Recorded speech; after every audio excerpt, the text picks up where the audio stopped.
Good afternoon, ladies and gentlemen. Welcome to the Common Sense with Conn radio call-in talk show on KTEM 1400 on your AM radio dial. Feel free to call in if you have a comment to make, because if you don't call in, then you're going to have to listen to me. So you might better think of something to call in, and we'll talk about it. This show is not about Conn. This show is about you people out there in our listening audience. I like to know what people are thinking and what their reasoning is. You know, there's a lot of things going on in our country today, some of which are not very good, and some of which I think have us on a road to destruction.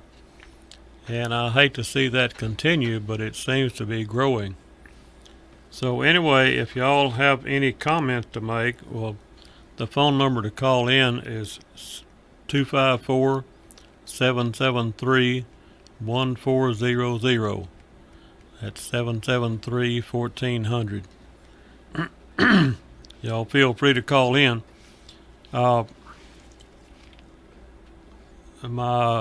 Also, I'd like to announce that I have a guest on the show today. It's my daughter, Kelly. And she's over here pointing fingers at me, and I don't know what she's talking about. Well, I thought you got a second line. Oh, yes, we do have a second line. But I'm going to have to get Eric to tell you what the phone number is, because I done forgot it. But we do have a second line, but you need to call that line. It does not roll over on this phone. You have to call that number specifically. I've got it right here. Okay. It's 254-771-2463. It's 771-2463. Yes, sir. Okay. I'm just going to throw out there, though, make that 773-1400 number the priority, and that second line only if it's busy, because the light doesn't flash the same way. So. Yeah. Yeah, the main number 773-1400 is the one to use most of the time, but you can use the other one too. So, at any rate, we have got a lot to talk about today. There's a lot of things happening, be it at NATO, in Europe, the European Union involvement with England. England has voted to get out of the European Union, and there's quite a debate going over there. I'm not over there, so I don't care very much about the European Union, but I think that England would probably be smart to get out of it. But the main thing to talk about right now is Donald Trump's warning, if you will, to NATO. A lot of people object to his straight talk, but I, for one, am very, very glad to have a president that says what he thinks and thinks what he says.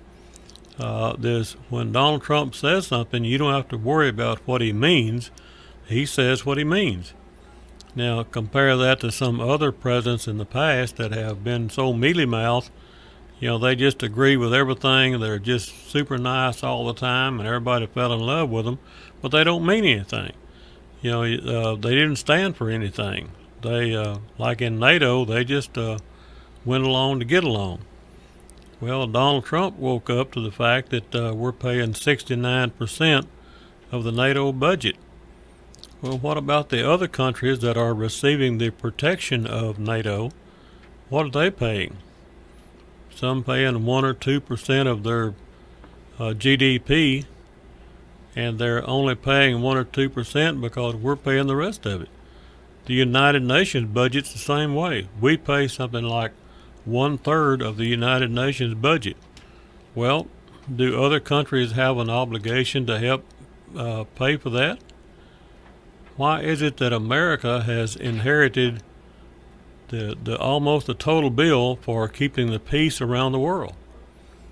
Isn't there the people who receive that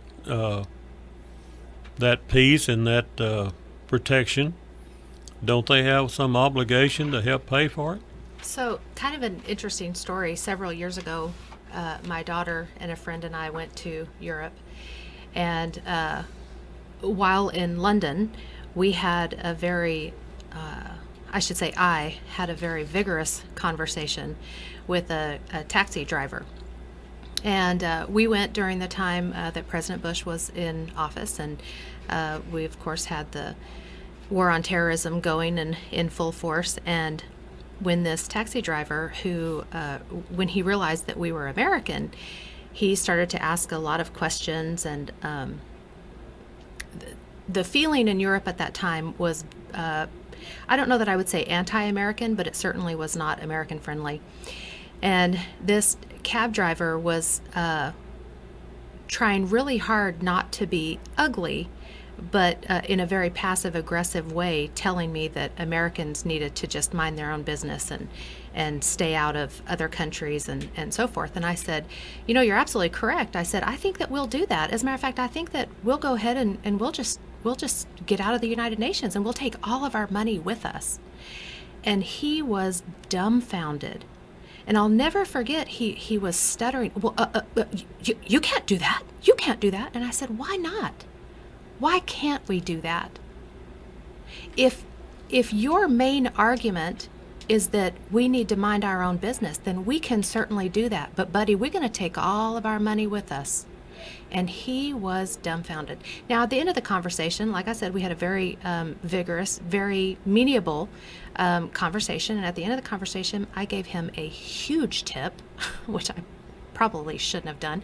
And I remember he said, oh, ma'am, you don't owe me that much. And, you know, no, don't worry about it. As a matter of fact, the ride is on me. And I said, absolutely not.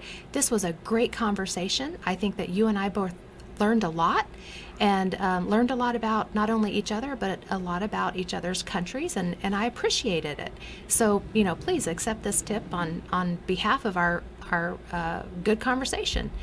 And we left on good terms, and he was smiling and I was smiling, and we both learned a lot about each other. But it was a very interesting exchange in that he thought America was just the devil, until I mentioned, okay, well, we'll pull out, but we'll take our money with us. And then his attitude completely changed. Well, the light came on in his head.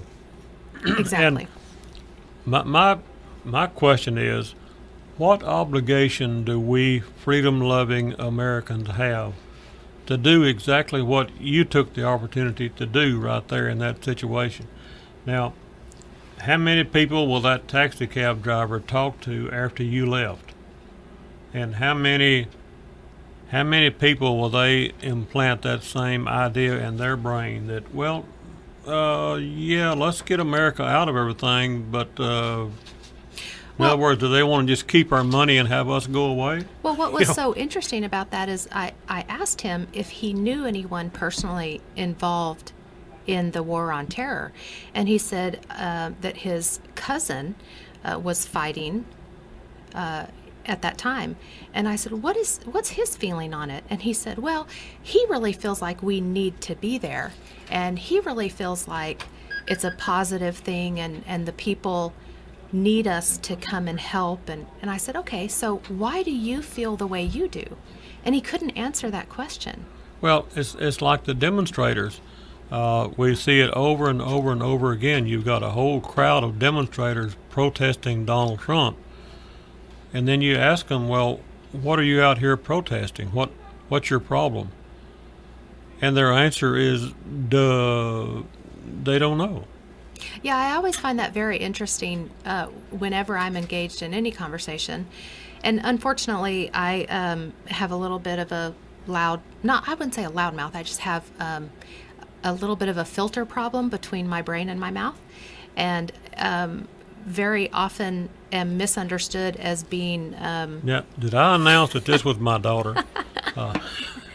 Can I retract? Very often I will engage in a conversation because I'm very curious about what the person is thinking. Not because I want to defend my position, but because I'm fascinated with the psychology of what these people are thinking. And so I will engage in a conversation, and it never ceases to amaze me that usually, not always, but usually on the left-leaning side, there is, there's a deficit in an intelligent argument. Yes. They Yes. will argue at you, and they will spout a lot of things that they've heard on TV, and a lot of arguments that they're repeating. But when you get down to why do you feel this way, or how did you come to this opinion, they either can't or won't answer you. Well, they're sheep. A lot of them are. I think we got a caller on the line. I believe it's old Rick. Rick, are you there? Yes, I am. Just go ahead on. How are you doing today? Pretty good. I'm enjoying the show. What your daughter's talking about is exactly what I wanted to call about today. It's England. It's funny, it's a good thing we have President Trump in office. I mean, he goes over there in Europe and tells everybody exactly what they need to hear, not what they want to hear, but what they need to hear. Absolutely. And it's them protesters over there in London, they had these big old baby Bush balloons that they're floating around, and if those things had, and there's no polite way to say this, but I'll try. If they had the stones that the real President Trump has, they wouldn't be able to float. Right. And I'm really amazed at his diplomatic, what would you call it? Bluntness. Maybe called truth, Rick. Yeah, it's truth. It's truth. And it's stunning. It really is. And there are British people out there that like President Trump, and there are some that don't like President Trump, but they don't appreciate the protesters. They love America. Most of them are older people, but still, they recognize the fact that if it weren't for America, Europe would have been all speaking German a long time ago. Well, Oh, yeah. Rick, interestingly enough, on that same trip, when we were in northern France, we were speaking with a shop owner, and whenever we would have a discussion or a conversation with someone, in the first few words, when they thought maybe we were Canadian, or they knew that we spoke English, but they weren't really sure what the accent was. And then, of course, that Texas accent starts coming out, and they realize very quickly that you're American. But it was so interesting to watch the difference in their attitude when they weren't real sure, if they asked a question that just required a 1 or 2 word answer, and they weren't real sure whether you were Canadian or English or American. They were very congenial and very kind. And then when they caught that accent and they realized that you were American, it went one of 2 ways. They either got real ugly or they were very kind. We had a great experience in northern France. We were speaking with a shop owner, and when she realized that we were American, this sweet woman, and she wasn't really, I don't know what age she was. She was probably early 70s, late 60s, something like that. She literally took me in her arms and she said, "Thank you. Thank you so much. We remember what you did for us." And it took me a split second to realize what she was talking about, because she scooped me up in her arms so quickly. But you're absolutely right. There are those that not only like and appreciate America, but they remember all that we've done. And it is about memory. They remember what happened, what would have happened. And Rick is right. They'd all be talking German in England right now if it wasn't for America. Hey, before I go, I want to talk about Peter Stroke, or whatever his name is. Yeah. I think Rush Limbaugh is completely right. That man has no character. I've heard a little bit about him and Comey in the past, and they have done things that are not very honorable, and that smirk on his face says it all. Anyway, thank you all for the time. Well, Rick, you're more than welcome, and you call back in. Always enjoy your conversation. Talking about Peter Strzok, there's an article here that I brought with me. Tina gave it to me. Of course, now I can't find it, but It's about some Democrat wanting to give Peter Strzok a Purple Heart for his discussion with the Republicans. Now, what an idiot thing to say. Anybody that proposes to give Peter Strzok a Purple Heart, what does every veteran in America think about that Democrat suggestion? What does every American that served in the military, what do they think about the Democrat suggesting that Peter Strzok get a Purple Heart? He's not been wounded in action. He's not been in action, period. He's just another politician. Well, Shut up, Conn. I think that comes back to the fact that society today, okay, so, words are very powerful. Words are very powerful, and when we misuse words, there can be very harsh consequences. What I have noticed in my very short time on Earth, well, maybe not so short, but is that the words that we use have gotten, they're being misused. Our words are being misused. There's so much exaggeration and so much embellishment because everyone wants to be noticed. Everyone wants to have their conversation the center of attention. And so everything now is amazing, and everything now is just the coolest thing. Instead of just being, yeah, that was really cool, it's, oh my gosh, that was amazing. Yeah, and so we no longer have nationalism. We have toxic nationalism. But what's so interesting is like this. You have a Purple Heart. What is required to receive a Purple Heart? That is not taken lightly. At least it should not be taken lightly. Well, and my point is, if you give a Purple Heart to that jerk, what does Purple Hearts mean to every veteran that received one, that earned one? Exactly. What does it mean? I want to go back real quick to what Rick said about President Trump saying what people needed to hear versus what they want to hear. Yes. Now, when I ask my husband, do I look fat in these jeans? I don't want to hear, maybe you should put on a different pair. But I need to hear that because I don't want to go out in public looking the way I look, right? I am in healthcare. And when I speak with a patient regarding their diagnosis, very often I tell them what they don't want to hear. But they need to hear it. If they need to go on blood pressure medication, that could save their life.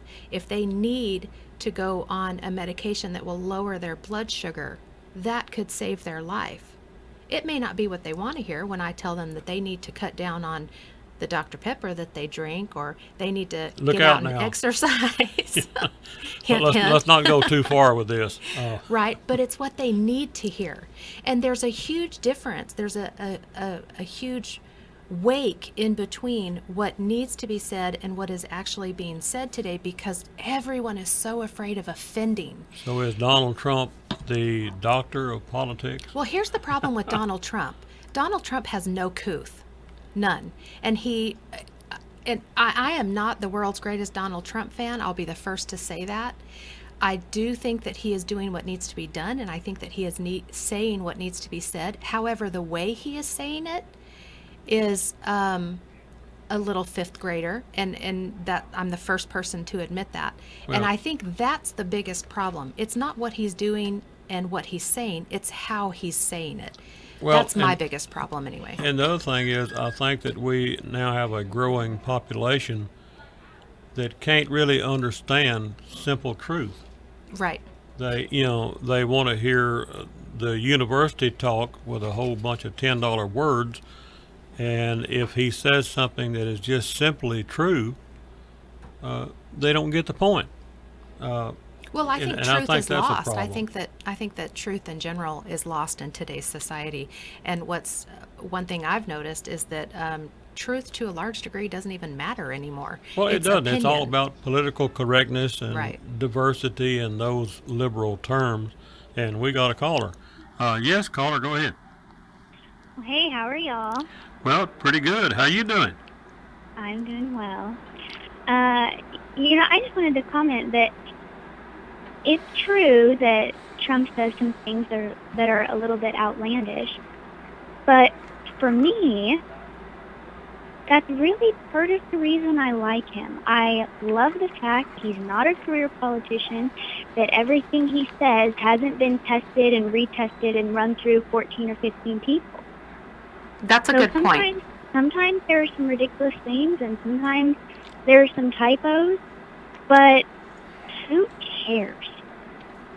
You know, you're making an excellent point. For years, we have noticed that a politician will speak, and then a journalist will interpret what he thinks he meant to say.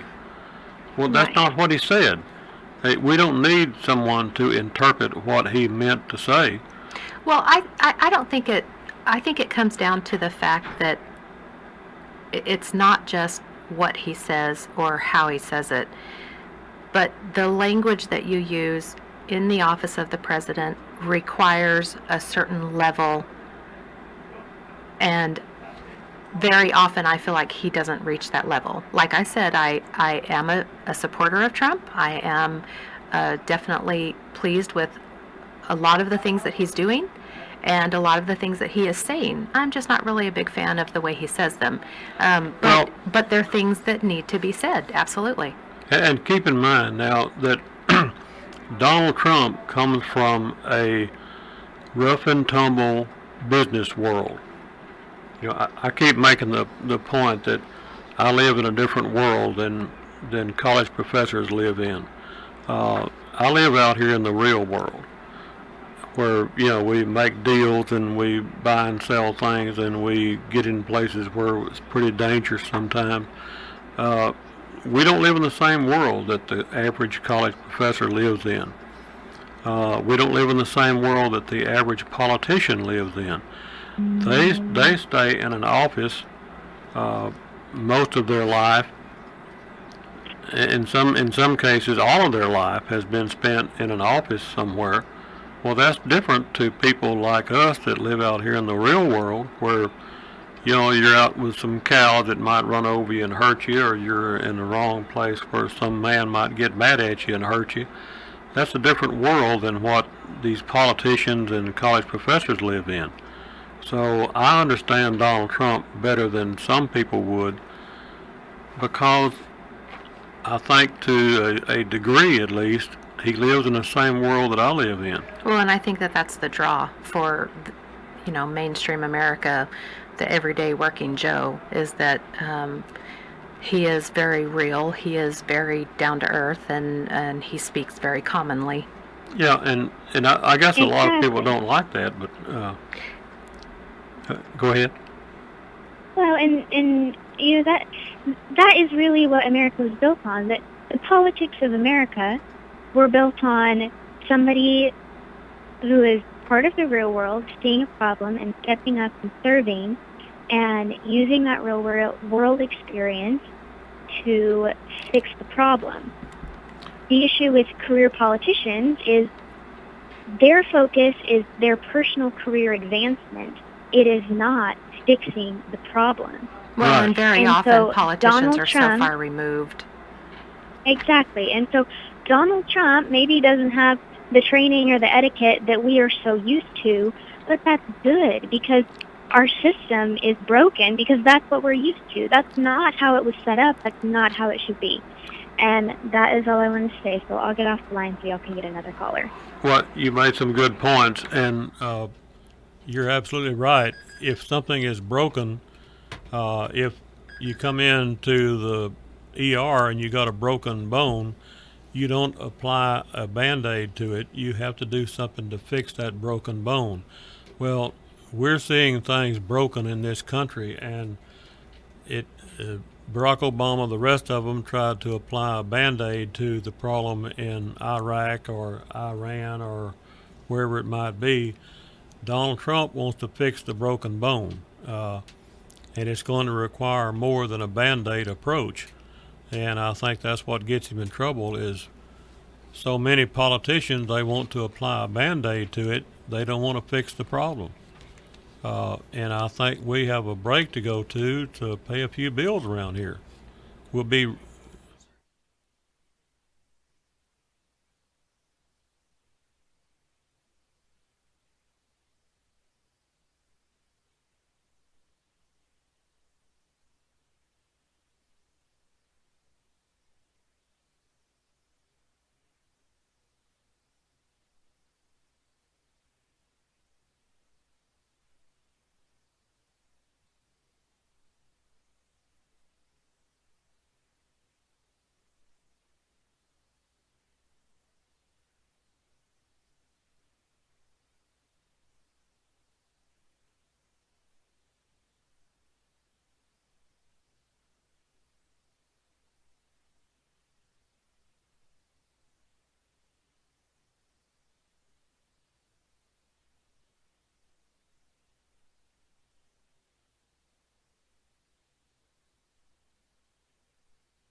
Okay, here we are back on the Common Sense with Conn show, and I'm just going to dedicate that song by Merle Haggard to myself. Uh, I could not agree more with that song.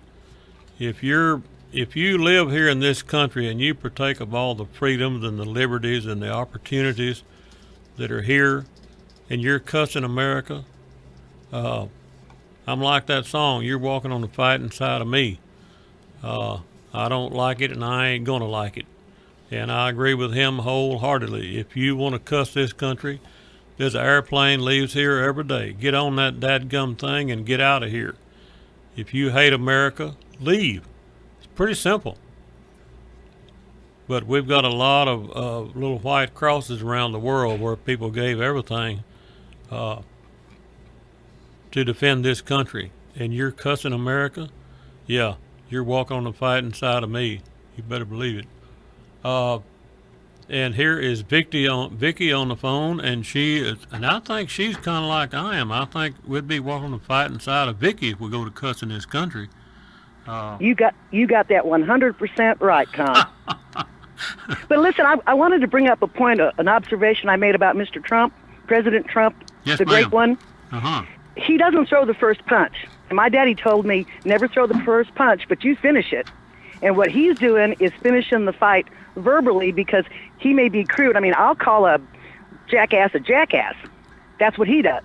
But the people like Maxine Waters and Pocahontas and Hillary Clinton and all the rest of those goombas, they dress it up in pretty language, but it's just as nasty. It's just as insulting.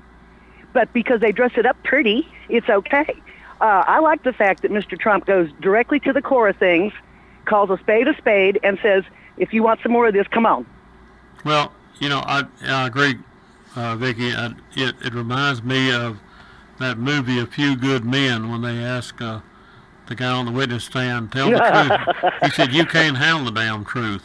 That's exactly right. That's exactly what's happening to us today. So many lily-livered, soft-spoken, whatever you want to call them, they can't handle the truth. And then one other thing is that with Mr. Trump, he doesn't make the first insult, but he gives it back 10 times. But just like the office of the presidency, that ship sailed so long ago with Bill Clinton and all the rest of the foolery that's gone on. I think that in the long run, Mr. Trump will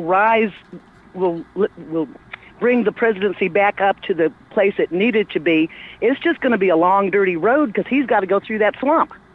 Well, yeah, he's got to straighten out all those bumps that created by Obama and George Bush or whoever. And I will say again, I guess I offend some people, the biggest enemy this country has ever faced is one Barack Hussein Obama.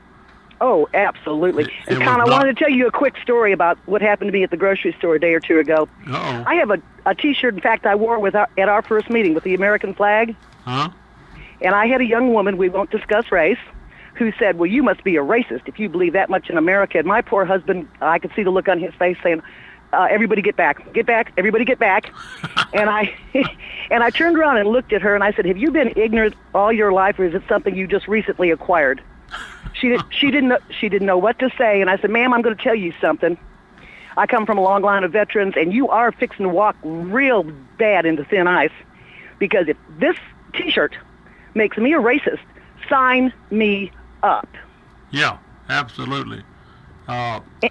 It gripes me to hear somebody refer to white nationalist or black nationalist or brown nationalist.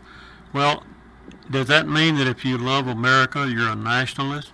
Well, I think that comes back to what we were talking about earlier with the power of words and the absolute destruction, in my view, of the English language. Oh, and absolutely. How people, if wearing a patriotic T-shirt is interpreted as racism, then someone really needs to get a dictionary and look up the definition of racism. You're counting on the fact that they could perhaps read or even know what a dictionary is. Yeah. Well, her level of ignorance was beyond the pale. And my husband actually kind of grinned because he said, well, Vicki, you went a lot lighter. And I said, people like that are more to be pitied than condemned. but I'm beginning to think they're more to be feared than tolerated. And that's a sad state of affairs. I think the biggest issue in a situation like that is to understand probably the degree of brainwashing that has occurred in the United States. Or Good way to put not brainwashing. That's not the word I want to use. I want to use. It's the right word. It is the right word. Well, I mean, we can call it all the pretty things in the world, but it's brainwashing. They're being indoctrinated. Look it up. It's all basically the same thing. So my issue is if there is not a proper teaching in our schools of what racism is, then how can we even hope to ever overcome it? If we can't teach our children history as it occurred, then how can we ever hope to not repeat it? Well, because it needs to start at home. The schools are not going to do it. That's absolutely correct. However, we have to start in schools. We can't go into every individual home. That's not going to happen. But you're talking about a word, what words mean. They have weaponized the word racist. So now, well, and the only way we're going to beat that is they've used it so much that we've become immune to it. I mean, it's like, you know, if I don't agree with X, Y, or Z, then I'm a racist or I'm a homophobe or I'm a whatever. They've just completely ruined any kind of push or crap that they can use it for, because they say it all the daggum time. Almost said a word I shouldn't have. I think it comes back to, this is a great segue into the whole point of the show today, and that is the question, why? If someone were to accuse me of being a racist, my first question to them is, what makes you think that? Why would you interpret my actions or my words as racist? Well, sweetie, you're a much nicer, kinder person than I am, because I just simply said, sign me up.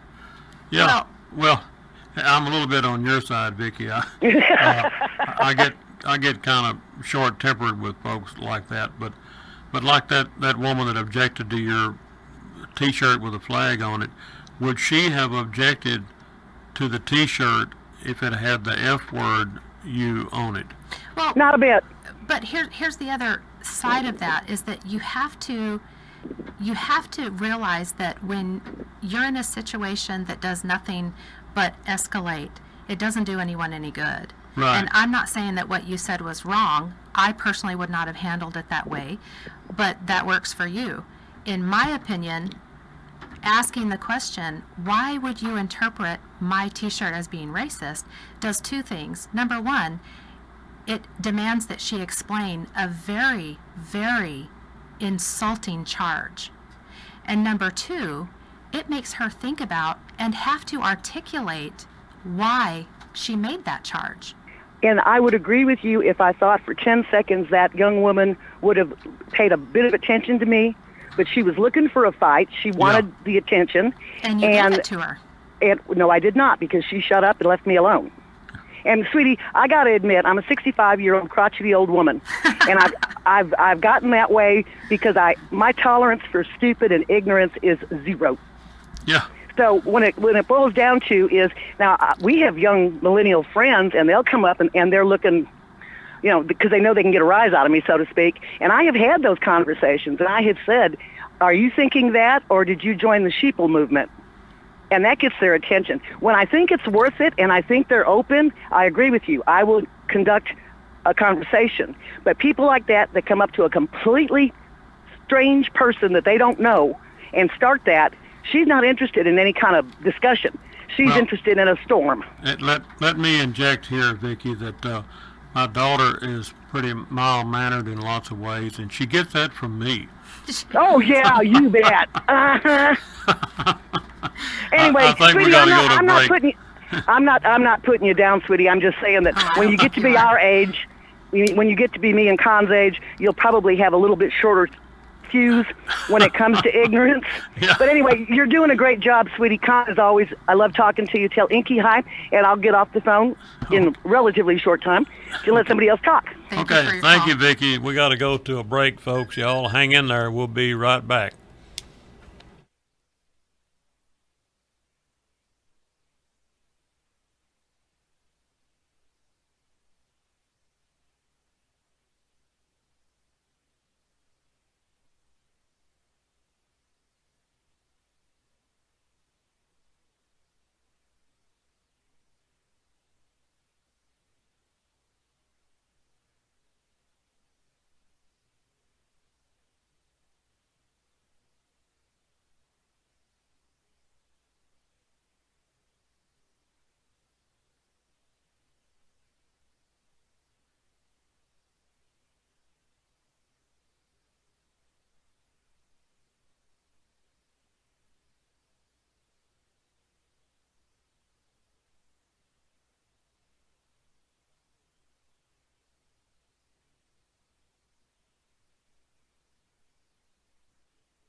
Okay, folks, here we are back on the Common Sense with Conn call-in talk show, and I think we got Ed on the phone. Ed, are you there?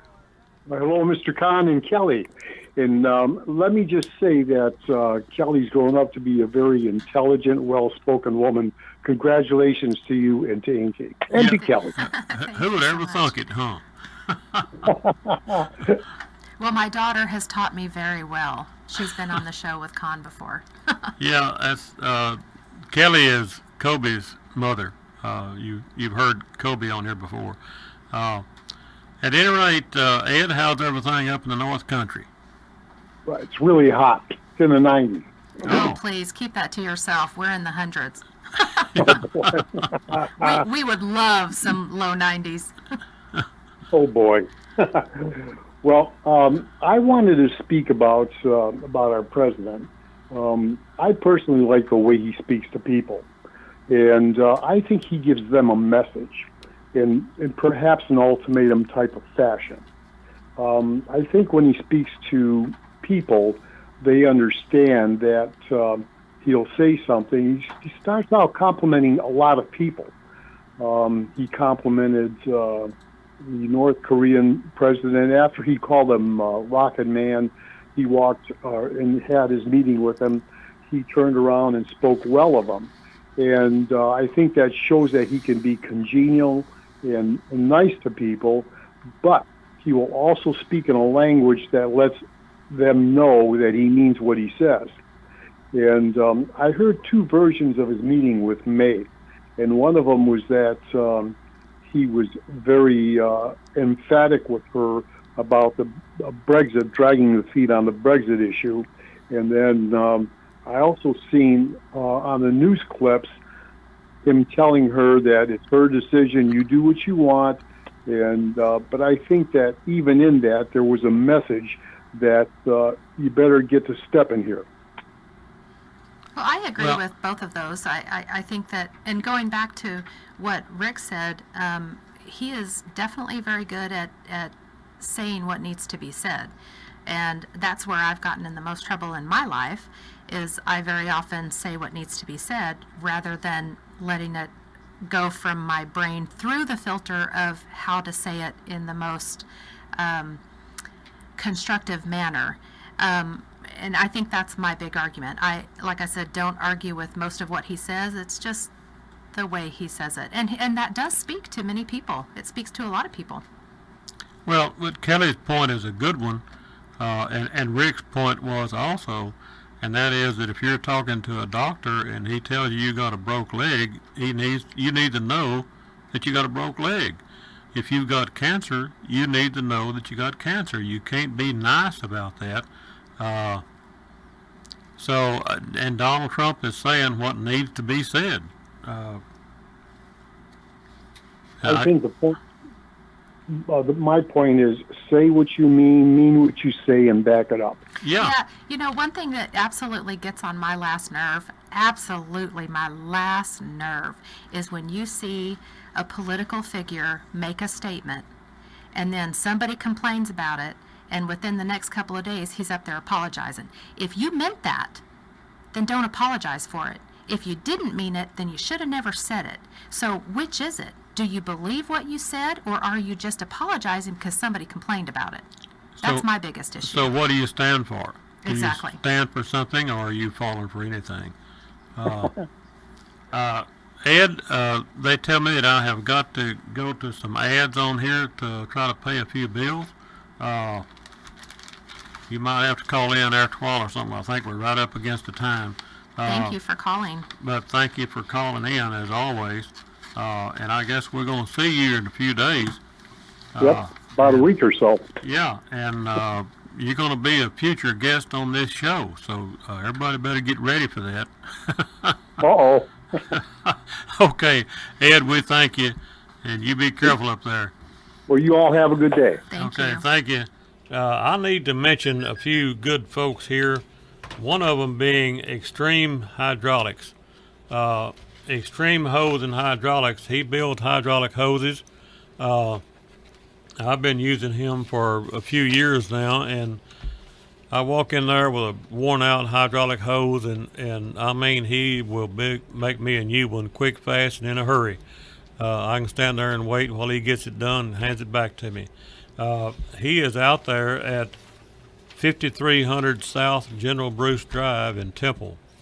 If you get on the access road going south, he's right there on the access road between Temple and Belton. His phone number is 254 231 3403. That's 231 3403. If you go in there and talk to old Frank or his employees there, his son, they will get you fixed up. He also does cylinder repair and things of that nature. But if you need something done hydraulically, like hoses and things, you go right in there and see Extreme Hose, because he can fix you up. And they are kind of in the money also. I really enjoy doing business with Frank and Christy there. So y'all go in there and see him at 5300 South General Bruce Drive. Another one I need to talk about is, done lost my notes here. I got some somewhere.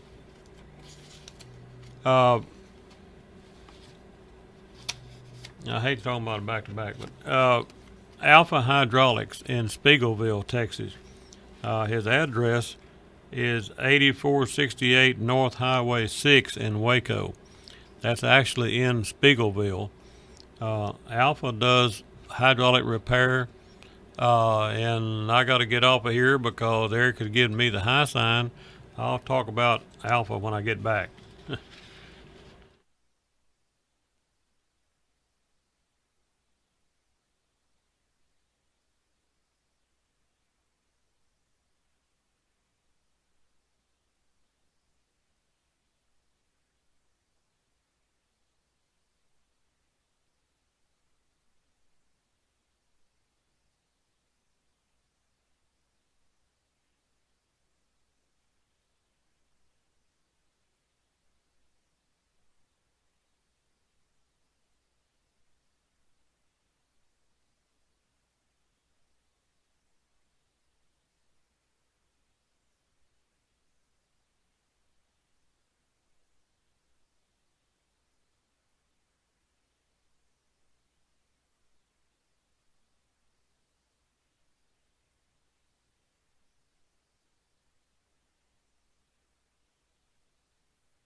Get them boots on and get on that sawdust dance floor and dance to old Bob Wills. Oh, I love that old Bob Wills music. I sure do. Some of that old Texas music. Okay, here we are back on the Common Sense with Conn call-in talk show. So if y'all have something to talk about, well, the number here is 773-1400. I have a comment that I'd like to make, if that's okay. Uh-oh. Y'all get ready. Kelly got something to say. I was having a conversation recently with a new acquaintance, and we were discussing the education of voters. I have been, until recently, the election judge for Milam County. And what I think was the most distressing, discouraging part of that job for me, came in and actually told me that the reason they were voting for this person, whoever it was because they had gotten a postcard from them in the mail. And I think that is one of the biggest problems that we have in the nation today, is the absolute ignorance of our voters, who are either too lazy or too uninterested, or whatever the case may be, to do their homework before they go to the voting booth. It brings up a point that I wanted to make a while ago. You were talking to the taxi cab driver in London. Yes. What value does that have? Did that man leave that conversation with a new thought in his brain? Well, according to him, yes, he did. Yeah, and that's what he said to me. He said, I have really learned a lot. So the voters, what obligation do we out here in the listening audience land, what obligation do we have to talk politics to your friends and neighbors and acquaintances? If I'm over here somewhere getting fuel in my pickup truck and the guy next door says, hello, how you doing? Now, sometimes that's a bad mistake, because I'll get him off into a political discussion and I'll talk about politics and current events.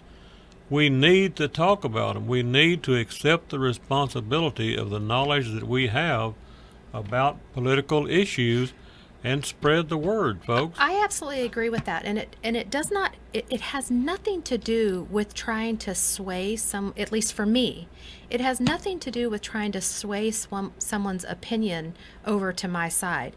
It has everything to do with having an intelligent conversation.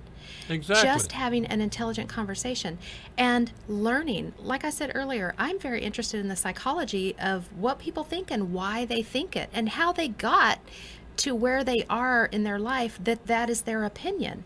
And so for me, I love to have an educated discussion with someone, whether they have the same opinion with me or not. I will not engage in a shouting match, and I absolutely will not engage in being called names, and I will never call someone a name because I think that they think differently than I do. However, I love and welcome all the time, welcome to have an intelligent discussion with someone about any issue, so that not only I can teach them, but also so that I can learn from them. Well, and how valuable is it to other people to share knowledge? I don't know how many times in my life someone has been talking about a certain diesel motor or a certain kind of truck or a certain kind of whatever it might be, and make a very small comment that helps me for the rest of my life. Right. That happens to me a lot. Maybe I've got a good memory enough to remember it, but like I said this morning on the Ed Laughlin show, somebody said once, Conn, what's the upside downside potential of that business deal? That short statement that man made has affected me for the rest of my life. And right now we got Mike on the phone, and he's going to say something to help me for the rest of my life. Go ahead on, Mike. Hey, Conn. You were talking about the race issue earlier, and I just want to make some common sense about this. Okay. So let's start out at the root. What comprises the human race? What comprises it?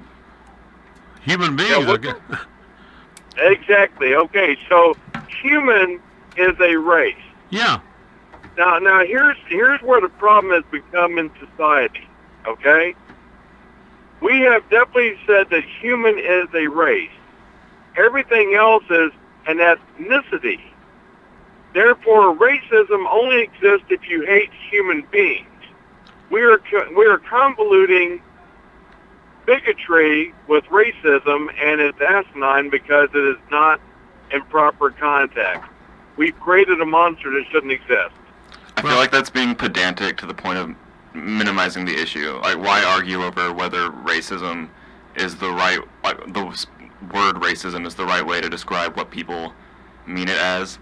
Because, I don't know, that just feels like it's using a really technical definition to fit a narrative, which, whether the narrative may be right or not, it just doesn't feel like a good way to argue a point. Well, my question is, have we weaponized the word racist? Well, and I would argue with Eric and go back to, and I would support you, Mike, in the fact that, going back to my earlier argument, that words are being lost. Words have so much power, and if we don't know what a word means and we use it incorrectly, and then society continues to perpetuate that misuse, then we are doing nothing but perpetuating an ignorance in society. So if you're going to call someone racist, know what it means, whether we're talking about the human race or a specific ethnicity or whatever it is. Let's discuss what that exact definition is and then use it properly. But isn't it the same? Isn't it the meaning behind the word? So wouldn't it be the same as calling someone, like you're saying, someone should be called an ethnicist, not a racist? But it's the same conversation. No, sir. I'm saying that the proper word would be bigotry. Exactly. Not racist, because racist means you hate human beings. Exactly. Human is a race. Everything else is an ethnicity. To say something or be prejudiced against an ethnicity is called bigotry. Racism, human is a race, therefore when you say you're a racist, you hate the human race, because that's a race. Everything else is ethnicity. And see, the problem I'm having is that the founder of Papa John's did not use the word in a derogatory sense. He did say the word. He did, and I won't say it on radio because I don't want you to get thrown off the radio from asinine, ignorant people that want to perpetuate this farce that's going on. Yeah, but and it kind of depends on who says it. You know, it just doesn't. You know, I can take anything out of context, Con. I tell you what. Would you agree that there are bigoted terms for white people? Yeah. Okay. Now, with that being said, now you're going to think this is absolutely stupid, but I'm showing you how stupid things have become. Yes. So when I go to the grocery store, I see an Asian food aisle and I see a Hispanic food aisle because they have Hispanic and Asian foods on them. Now, I can go ahead and be stupid and say I am offended because the Caucasian food aisle just says crackers on it. Yeah. So you see how we perpetuate it, just an asinine society of people that are just bandwagoning on without any substance because they want to create a narrative that does not exist. Well, and we have a society now that they all want to be a victim of something, a victim of a word, a victim of the word racist, a victim of the word black or green or yellow or whatever. We become a nation of victims, and I'm so sick of hearing about victims. I could just scream because we're all in this mixed together, folks. You know, it's a struggle for a lot of us. Go ahead. I recently read a fabulous book written by, oh gosh, her name just escaped me. Oh gosh. Anyway, it's a good book. I'll come back to it. You go ahead. I'll come back to it in a second. I gotta figure it out. Now, with that being said, I mean, you know, the founder of Papa John's did not use it as he wasn't calling anyone a racial term. He was referring to the term as far as the lesson of I'm going to call it bigotry because that's what it really is. He was not using it in an offensive text. So if saying a word automatically gets you banned from your own company, automatically gets your name stripped from something you paid for as far as naming rights, if saying the word can ruin your entire life, then we need to close the Lyndon Johnson Library in Austin, because Lyndon Johnson used it regularly. Lyndon Johnson, we should eradicate all Lyndon B. Johnson boulevards. We should eradicate the library. We should sanitize society from his memory, because he used the word with impunity, and it's a fact known. So we should eradicate Lyndon Johnson too. Well, are we overreacting to all this kind of thing? Are we overreacting to a word of some kind, or a group of people as being victims? And that's why I'm saying I'm so sick of hearing about so-and-so is a victim because he's a group. He wears this uniform, so he's a victim. He does this, so he's a victim. His great-grandparents were, so he's a victim. Are we all some kind of a victim? The only thing in this country that's not a victim is a white male, I guess. I think we're overreacting to all that kind of stuff. No, you're right, and I swung the pendulum with Lyndon Johnson. But I mean, the fact is, if we're going to have this whole set of victimhood rules, then let's apply it unilaterally. Yes. Everyone that's ever said the N-word should be banished from society, and that includes Lyndon Johnson. Well, and explain to me, why is it that if Reverend Jeffers at the First Baptist Church in Dallas made a statement, he would lose his tax exemption status. He would lose his 501c3 exemption. But if the same statement is made by Reverend Wright at his church in Chicago, or is made by Al Sharpton in that church, then that's okay. I think it just comes down to the fact that if we're going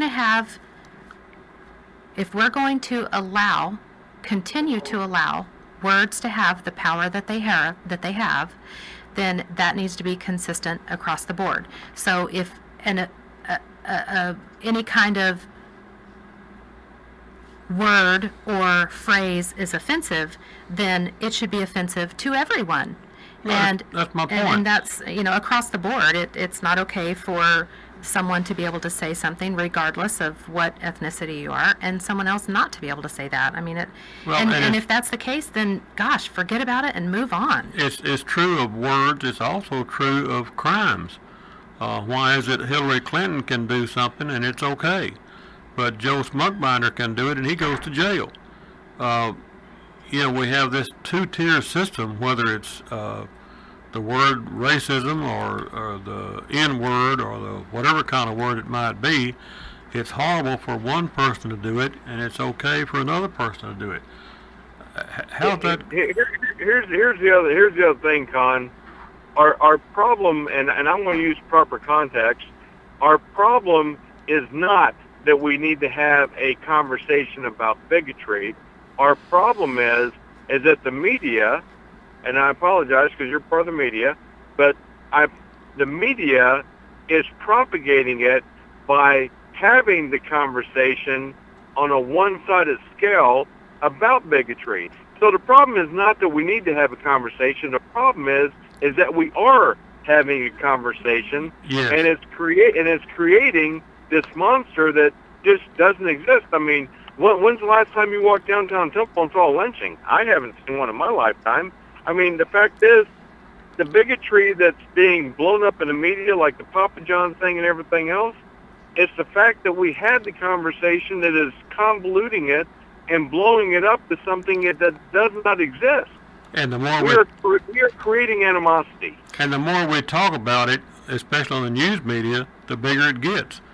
So they're promoting this problem. So I have no idea what y'all are talking about. I hate to admit my ignorance about what y'all are talking about, because I don't know. But Daddy mentioned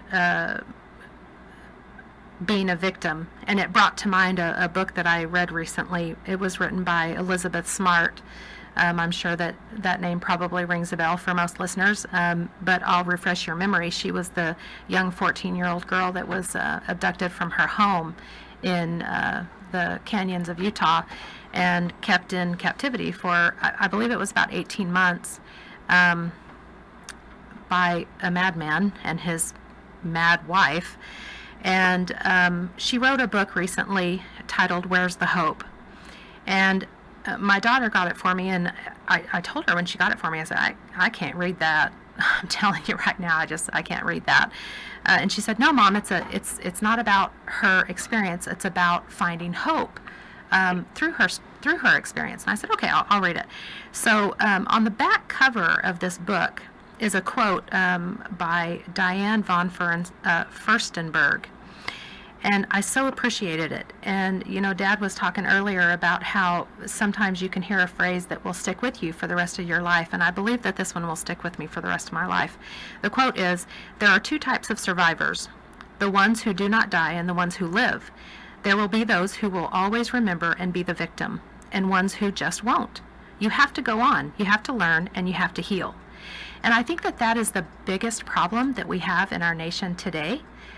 Regardless of what the victim mentality is, I think that Conn is right in that so many people are so willing and eager to claim victimhood that they are not allowing themselves to move forward and heal from whatever that experience was. And I think that it's not only damaging individuals, it's damaging our society as a whole.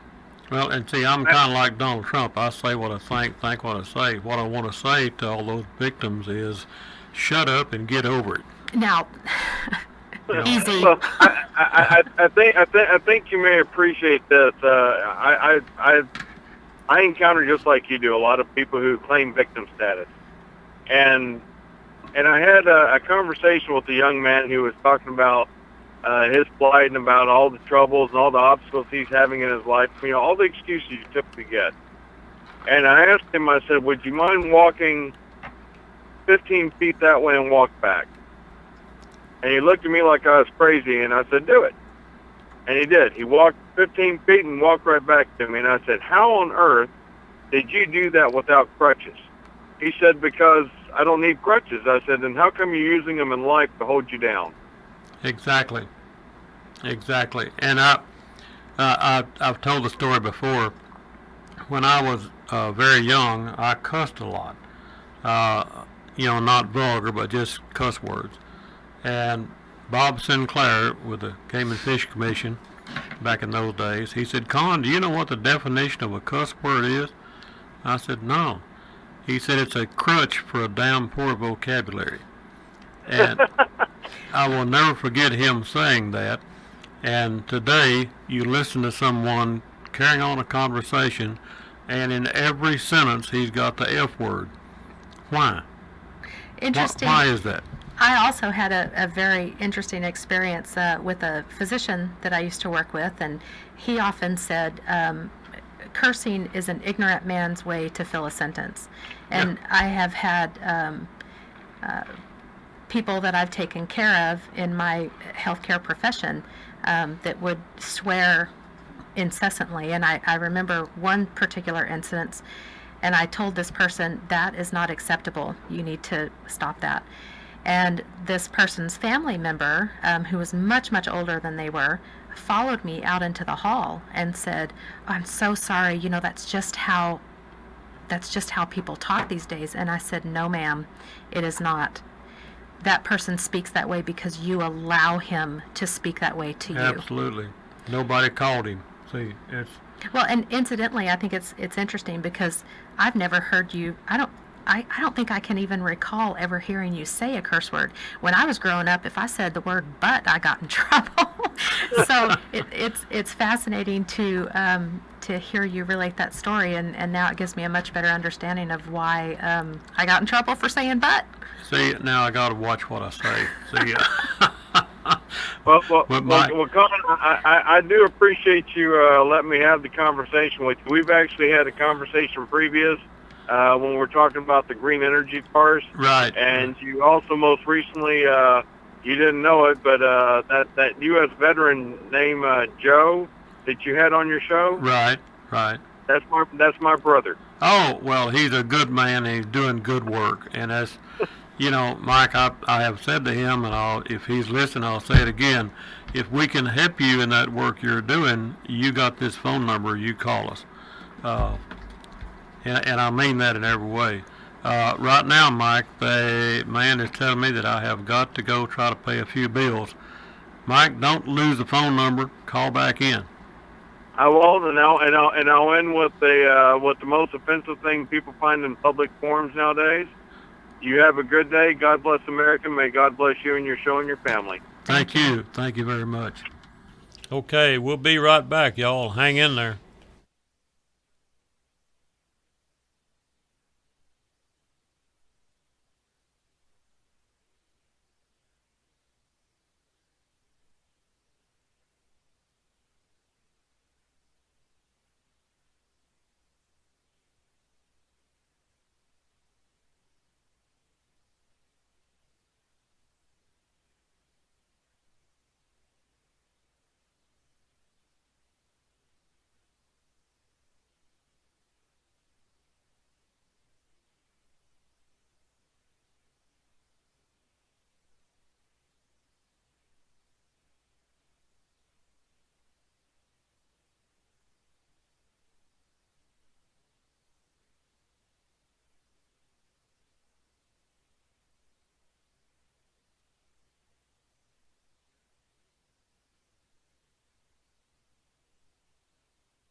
as long as we wanted to, I guess. Okay, hate to interrupt old Bob Wills there, but I think we got Will on the phone. Will, are you there? Hey. Yes, brother, I am here. Well, What how is are you everything? doing? Well, I'm not real sure what I'm doing. What are you doing? I am thinking about the conversation you just had, and I'm like, Conn, what is going on? You've never experienced racism. Well, I've been chased with sticks. I'm a black guy. I'm a black man. I've been chased with sticks, called really bad things. People I don't even know. People who I was like, man, we could probably be friends. well, there are bad guys, there are idiots out there, Will, and we just have to get over it. All I can say. I haven't been chased with a stick. Probably for good reason. I'd probably, shut up, Conn. Let me ask a question. Will, hello, my name is Go, Kelly. Kelly. Go ahead, Kelly. I have Go a ahead. question. What is, because I'm very interested in what your opinion is, of course. What is your suggestion? How can we stop this? How can we get to a point in this country that people aren't chasing you with a stick? I mean, that's absurd. So how do we fix this? Kelly, if I tell you what's going to have to happen to this country before that stops happening, you're going to think I'm crazy. No, We're going to let's have to hear it. lose a whole generation of people has to die. The baby boomers are going to have to die off, and once the baby boomers die off, I think our country will stop looking at that. And I think that's the only way. Now, I hope you're not like that white college professor at Washington University, where it was. He's calling for white genocide, and I hope you're not into that. No. I thought that was the most idiotic thing I ever heard anybody say, and he's a PhD holding college professor. Look. But and I know you're not advocating that, Will. I know you better than that. But but I have to ask a question. So why do you feel that way? Do you feel that most of the issues with what we call racism abide in the baby boomers? Do you feel like the baby boomers have? And I'm not being argumentative. Please don't think I am. I'm truly trying to understand where you're coming and from. I know Will enough to know he's not taking it that way, Kelly. Good. Will and I have had some not. good conversations. But I'm seriously interested to know how we could fix this. And so, what is your thought process when you say that an entire generation of people has to die off? Can you tell me? Because racism isn't something that you're born with. It's something that you're taught. Okay, I agree with that, absolutely. And because we ignored racism back in the 1930s and 40s, we lost 6 million Jewish people. Okay. And if we don't get rid of it now, Okay, what else is how going does to happen? but how does the Holocaust translate to all of the baby boomers needing to die? It's a mentality, Kelly. It's a mentality. I can't tell you. I didn't raise my children like that. You didn't raise your children like that. I mean, I listen to Kobe. She's very intelligent. Well, I guess that's my question is, do you feel like most of the baby Will, boomers have raised their children to believe that way? Will, you have to clarify this. You're kind of indicating that Kobe is very intelligent and her grandfather is not. Is that where you're headed, Will?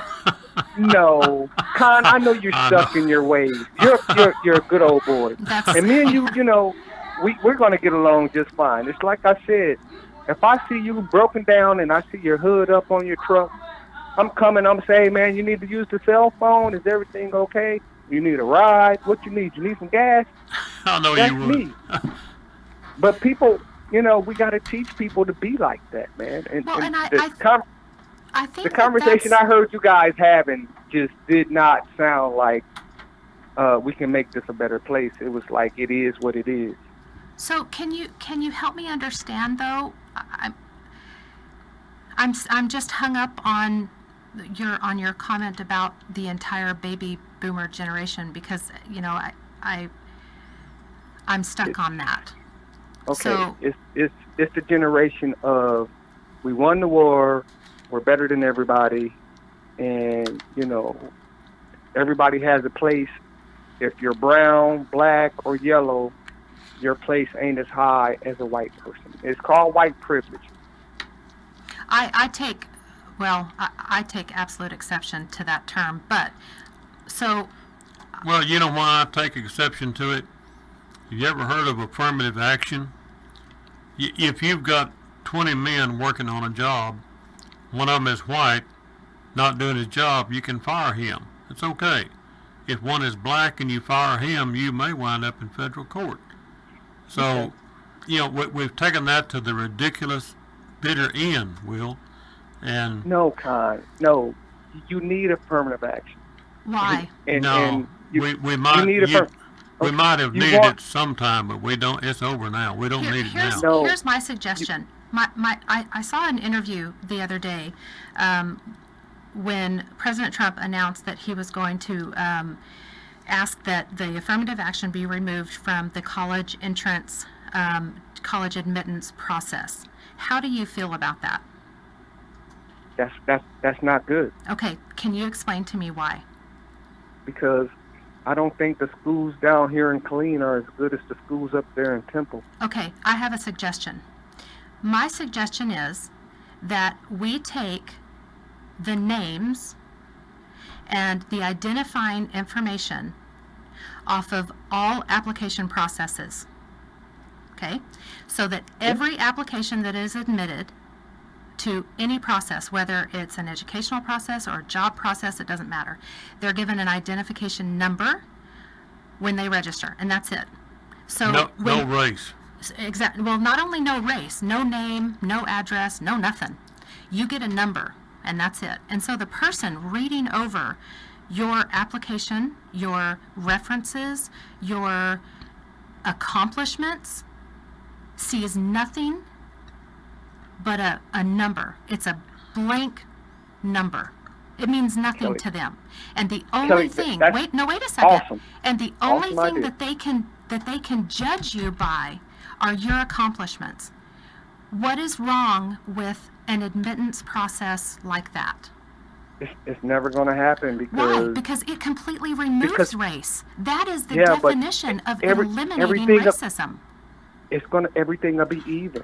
Why? Everybody be on the same level. No, you have to explain that. When you say that if you remove all identifying information and that the only thing that you're getting to evaluate this person is their accomplishments, how is that not even? How is that not going to be the best process to choosing the person who best deserves to be admitted to this school, or who best deserves to get this job, who can do the best for this company or this school?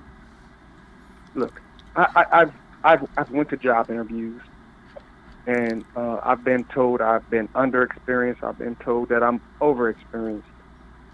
And the thing was, that would have been a perfect job because I would have did the best I could have do. Do you feel like if that interview had been blind, if they had not been able to see you and see the color of your skin, that you would have gotten that job? Yes. Okay, so again, going back to my proposition, removing all identification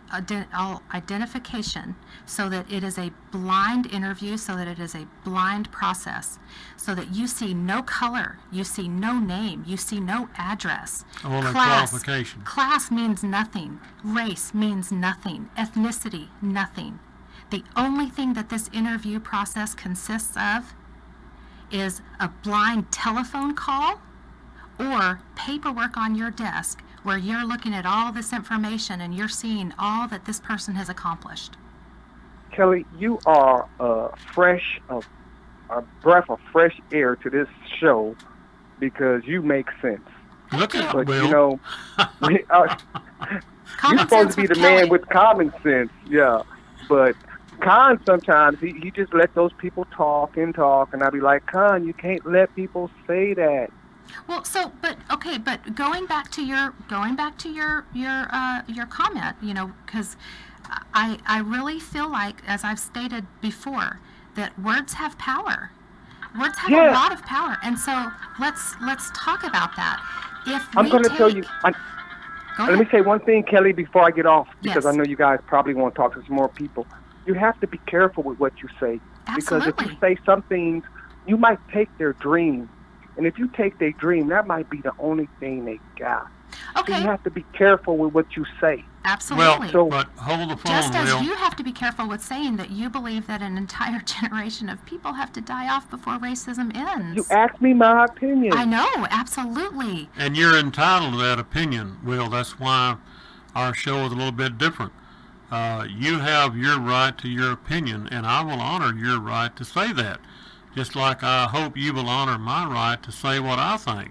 Well, I think it comes down to the fact that as I stated before, I absolutely enjoy to have an intelligent conversation with someone and learn where they're coming from and why they feel the way they do. And so I so appreciate your call because it gives me a little bit of insight into, I'm a middle-aged white woman. I've never been chased down the street with a stick. I've been mistreated in my life pretty badly by some people, but I've never been chased down the street with a stick. And certainly never because of my skin color that I know of, right? So I really appreciate your opinion and your sharing that experience that you had. But I would sure love to delve into exactly why you feel an entire generation has to die before we can change what we're doing. Because I think we're moving in the right direction. At least in my personal life, my personal acquaintances, the people that I live around and work around, racism doesn't exist in my world. It doesn't exist. And so I'm not saying that it doesn't exist in general. Please understand me. What I'm saying is that in my world, here in Temple, Texas, it doesn't exist. The people that I know and love, it doesn't. I have a question for you. Is there an incentive to keep racism in existence? Do we have a group of people that wants to continue with racism, that wants to continue with the victimhood? Well, I think that's a very valid question for anyone. I think that everyone needs to consider that question. I do too. And I got to go to break, Will. Thank you for your conversation, though. Hey, Will, don't lose the phone number. You know I'm going to call you, man. I listen to you every week, man. Well, thank you. And you be careful out there, Will. We're going to break. Y'all hang in there. We'll be right back.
Okay, that's another good old song. It's you know, a lot of this country music songs like that one he's playing right now, it has meaning to it. It's not just noise; it has meaning. Uh, you know, the song by Merle Haggard, "You Walk on the Wrong Side of Me." That song has a lot of meaning if you'll listen to the words and understand what he's saying. That's why I like that song. At any rate, we got Joe on the line, but Joe, hold on just a minute and let me say something about my friend Bill Schuman, who's the county commissioner of Precinct 3 and a very, very fine friend of this show. I mention his name pretty often because someday he's going to run for office again, and I just want to endorse him before he runs for something else because he is a good county commissioner. He's a good man, a good Christian, and he's the kind of politician that we need in office. I hope he runs for governor or something. Anyway, remember that name, Bill Schuman. He's a good man. Also remember Nolanville DAV. That's DAV in Nolanville. If you need some help as a veteran or the spouse of a veteran that needs some help or some advice, whatever you might need, go by old talk to Greg Dunham at Nolanville DAV. That phone number is 859-620-0879. Located at 4601 East Avenue H in Nolanville, Texas. Okay, about to get all choked up here talking about this stuff. And two, I need to finish talking about alpha hydraulics. I started in a while ago and I got lost. They do work on hydraulic motors, hydraulic valves. I've seen them work on hydraulic pavement breakers like you'd have on a backhoe or an excavator. They work on all kinds of hydraulics like that, and they're very good at what they do, and they're kind of worth the money. Might take note of their phone number. It is 254-848-9981. That's 848-9981, area code 254. They're located up in Spiegelville, and if you have a hydraulic problem, give old Larry a call up there because he's good at what he does. Okay, we got Joe on the phone. Joe, are you still there?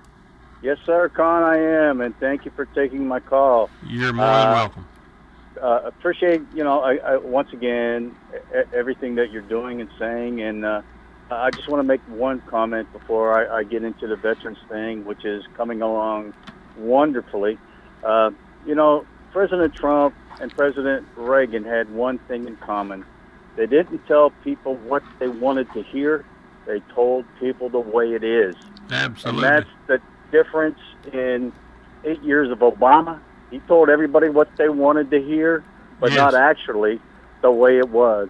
So moving forward with that, the Veterans Project is coming along. The buildings are up. Next weekend, Saturday, again, 7:30 in the morning, we're going to be starting landscaping project, which is, as you know, very physical, very demanding, but it's not hard to figure out. You just get a blade of, a chunk of grass and throw it down and step on it, and then we kind of move forward from there. But it's going to be over 13 townhomes. So we will need a lot of help. So anybody out there that's interested can call Keep Temple Beautiful at 254-493-4000. Tanya Gray is the coordinator over there. She'll take your information. We're looking for individuals. We're looking for anybody that wants to have a church group project, anything that can get a lot of people out there to get this thing rolling. So it's coming along wonderfully. You'd be stunned if you haven't been out there lately. All the buildings are up. It's just a matter of kind of dotting the I's and crossing the T's and getting there and getting it ready for December. But it's good, honest work that needs to be done, good volunteer work. Joe, repeat that phone number for me so everybody, y'all get your paper and pencil out there and write down this phone number. Okay, it's 254-493-4000. And that is the number for Keep Temple Beautiful. Tanya Gray is the person that's going to be there getting the information. And again, we're looking for individuals, groups of individuals. We just need to get a lot of people out there because next Saturday is going to be a huge project going and trying to get this landscaping started. And I don't think we can get it all finished in one day. I'm sure we can't. But the more people we can get out there, the further along with it we can progress. Well, and y'all need to, chip in there and help. That's for our good veterans and people like that need some help. So keep that phone number. It's 493-4000. Don't fail to call it if you can volunteer and go out there and give Joe some help. Okay, Absolutely. Joe, we thank you for your phone call. Well, thank you, sir. Keep doing what you're doing, man. You're doing a great job. Hey, we thank you for that. And okay. You be careful out there. All right, brother. Okay, let me say a little something about the Peter Strzok interview before the Congress committee. Apparently, I didn't get to see it on TV. I wished I had it because I think there was just about a knockdown, drag-out fight. And I think Representative Rutledge and Representative Louis Gohmert stood up, and they were counted for our side of the aisle. And might comment that both of them are from the Lone Star State of Texas. And I really do appreciate both of them standing up and being counted for what's right. This Peter Strzok, I don't know how come he's not in jail. I guess he's not, but maybe he should be. But then keep note that some Democrat suggested that we give him a Purple Heart. And I think that ought to offend every veteran in this country. And I better watch what I say here. But at any rate, my hat's off to Representative Rutledge and Louis Gohmert for standing up and being counted for what's right. Enough said about that, I guess. At any rate, these hearings before Congress, we need to kind of pay some attention to them. And I've got a question here, the question of the day. Why? Why do people do what they do? Why did that Democrat suggest a Purple Heart for Peter Strzok? Why? What did Peter Strzok do? Did he get shot in battle? What has he done to deserve a Purple Heart? And I don't understand how some people think. But Floyd is on the phone, and he's going to tell me how people think. Floyd, are you there? Hey, there was somebody that thought one time. I can't remember when it was, but I think it really did happen. Yeah. Well, one thing I want to kind of disagree a little bit with Will.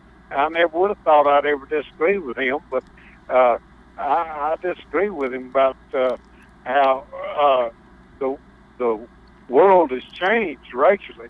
When I was a kid growing up, well, you didn't even couldn't hardly even talk to a black man. And now I don't know a single solitary person who's racist. I don't know anybody that looks down on black people or anybody else because of their race. Well, I don't either, Floyd, and that was my comment about affirmative action and things like that. That gives a privileged advantage to black people, brown people, yellow people, whatever. I'm like Kelly. Why don't we eliminate race? Why don't we eliminate names or colors or anything else, and let's just look at qualifications? Amen. Can you qualify for a loan at the bank, or do you get the loan at the bank because you're black or brown or green or whatever? There's something wrong with affirmative action. We've taken it way too far. It might have been needed at one time, but it's not needed now because, that's the basis that they do a lot of things. What you ought to help people based on their qualifications. You ought to hire someone based on what he can do. And if he messes up, you ought to fire him based on what he did, not based on his skin color or anything else. Post-racial. We're a post-racial society. Not we don't even concern ourselves with race. I mean, I used to be just chills go up my back when I think about blacks and whites dating and so forth. Now I'm tickled to death to see it because I want to see us intermingle and get over this foolishness. So, well, we need to get over. That's what I was saying a while ago. You know, all these victims need to shut up and get over it. You know, go back to work, be productive, be somebody. Don't lay around being a victim. I think that we're down to 30 seconds according to Eric. And I don't know how in the world we wound up with only 30 seconds left out of this 2 hours. There's all these people talking. Boy. Floyd, I appreciate your call. You be careful out there. Brother. All right. Bye-bye. And I think we're about to the end of this here show. Is that right, Eric? I can't believe this 2 hours is gone. Y'all hang in there until next Saturday, and we'll try to do this again.